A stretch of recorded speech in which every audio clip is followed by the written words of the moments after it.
This video is made possible by my patrons on Patreon.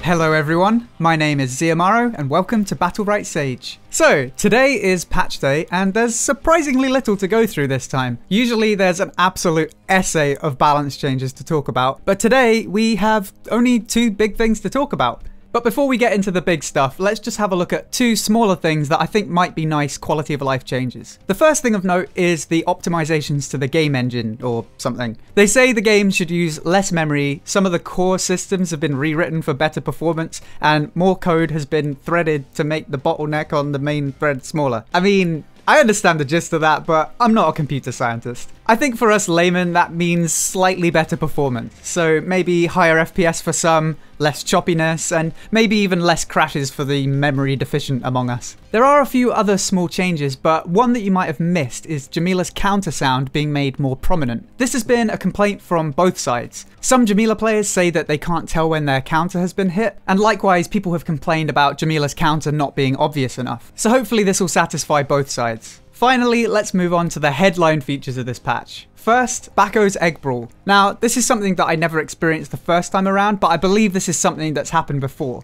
Here's how it works. Everyone is Bakko, and all you can do is punch, shield, and throw eggs. You run around picking up eggs that do different things, and they can do stuff like fear, heal, and even an instant death egg. The basic aim of the game mode is to hit your shit and dodge their shit. You know, same old, same old. It's a pretty fun game mode, and you can even get a golden rooster mount from a quest that's related to it. And finally, Ulric.